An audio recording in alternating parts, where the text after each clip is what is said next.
Ken, also known as Kenneth Shoemaker. I write the several series and short stories. I have the novel Lair Army published on Amazon, Kobo, Ingham Sparks, and Apple. I have published for Eric Kregel the novel Exhaust from the Tin Woods and a few short stories. Now, what we're here for is an educational series called Delray and InUPress Education. We originally called it a few different names, and we considered calling it Delray and InUPress Writers Education, but we dropped the writing and just called it Education. Now, I've been published several times traditionally and supported publishing and self-publishing in indie publishing. I write heavily every day, 3 to 500 to 2,000 words, depending what my time allows. I support other writers and businesses in motivation and productivity and many other things. I counsel businesses and writers, and I'm here to support you and educate you with Delray as my guest host. So join us on Delray and InUPress Education. Enjoy. May the word stay with you. Thank you. It's my biggest weakness right now is world building.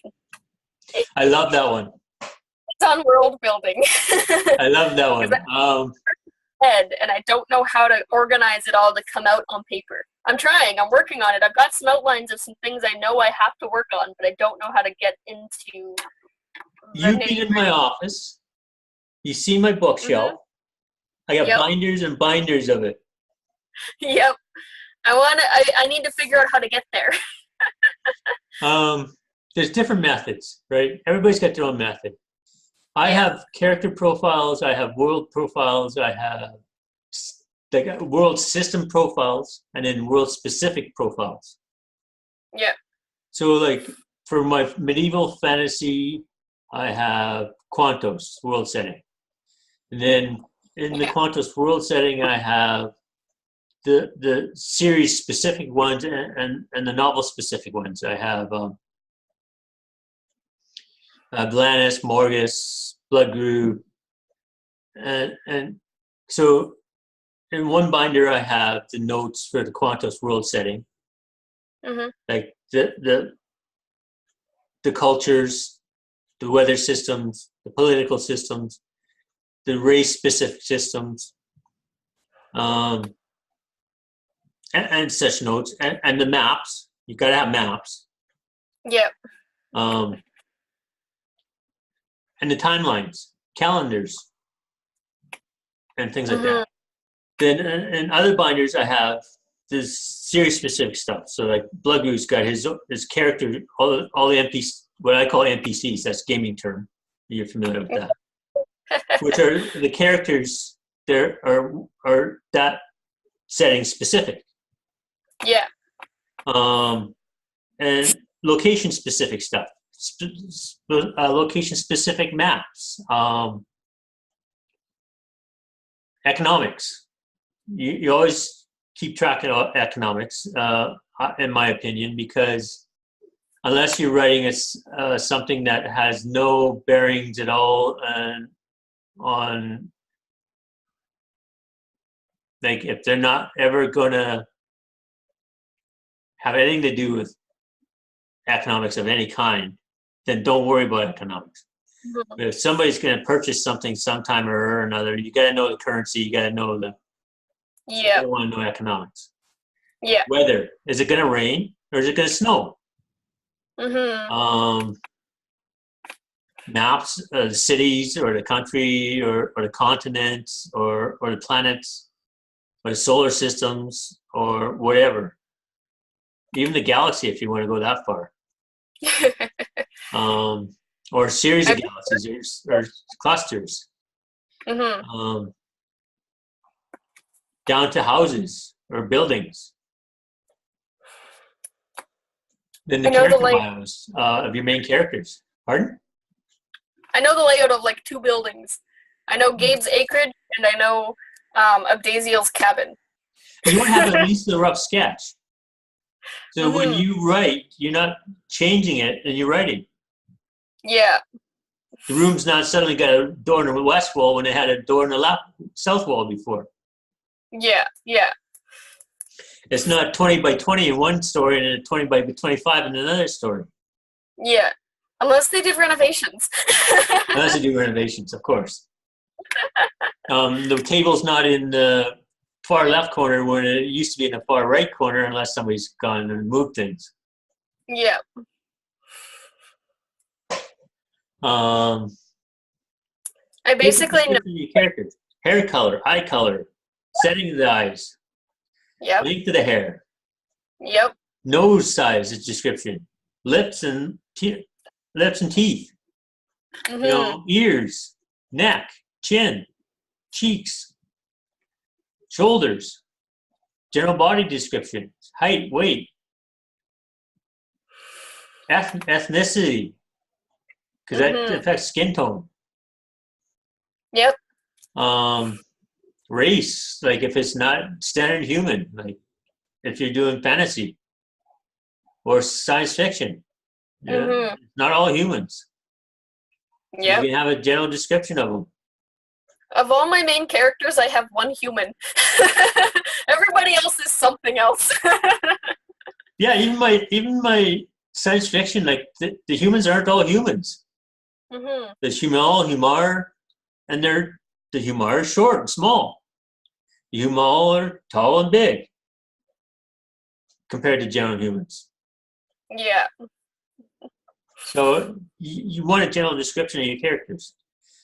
You want your protagonist, your antagonist, and then you want to file on main secondary characters that Yeah. pop in and out. Because if they happen to come in again sometime later on, you don't want to be describing them over again and give a wrong description. Because there are readers that will pick up on consistency. Yep.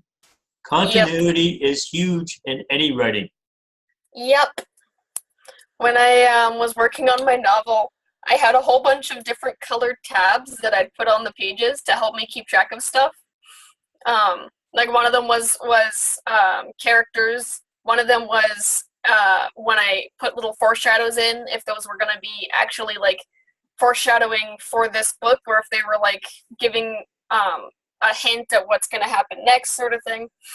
And then, considering this is the first human I wrote, I actually had to track her wounds because everybody else can heal really well, except for Gabe. He heals That's a pretty. major point. Yep. It's a major point because wounds do not heal automatically. No. So I had to keep Broken like, bones take time. yeah, she got beat up a lot in this book. I almost killed her a couple times. Actually, it's funny because in the profile I wrote out for Sable, as a joke, I had a thing in there about uh, talents that she has, and in with actual talents she has, I wrote in there that she has a knack for being able to bleed from multiple places and not pass out for a long period of time. So we're back with Del Rey, and she's gonna shoot me another question. All right, so I wanted to continue with our world building, and I thought of a couple of questions specific to that while I was away. The main one is it physically possible to go into too much depth on something? Or Yes. is it like as Short, deep simple answer, yes. You can go into so much detail that it's wasted time. yeah?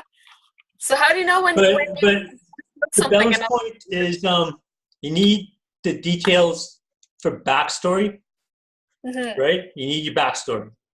Yeah. You need the details for the area you're working in. Yeah. But you don't need details for stuff that you're never going to be involved in. Yeah. So if you're only going to be on one continent, all your story's going to take place on one continent. Don't flesh out the other continents, Yeah. unless people from those races are going to come over and interact. Then Yeah. just flesh out the details from those races that are going to interact with that area, because you're just wasting your time. Yeah. That makes sense. Well, it's like I have a whole bunch of different creatures that I just sort of made, or that like are well known in like mythology and stuff that I took and made my own version of.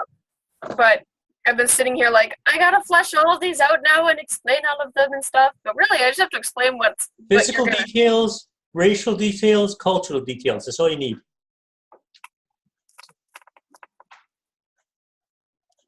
Cool. I'm taking notes. Yes. This is the part that I appreciate that. yeah. Now the other I thing made is, sure I had paper in front of me. the other thing is when you're talking creatures, remember creatures are people too. Yeah. So if you got a pet or a familiar or a creature that's interacting with your characters, they have personalities. So you want to make personality notes. The way they communicate, you want to make notes how they communicate, how they move. Do they have an awkward gait that's unusual for their type? That's good. I never would have thought about that part. Not that I don't think the creatures are like people and stuff, because anyone who's ever had like a dog or a cat knows that. But just it never Most really people occurred to forget me. that part. Yeah. Most people forget that part. Creatures are people too. For me, I'm an odd duck because I think plants are people too. Well, hey, they live or die based on the words that you speak to them, so I'm pretty sure there's something living about them.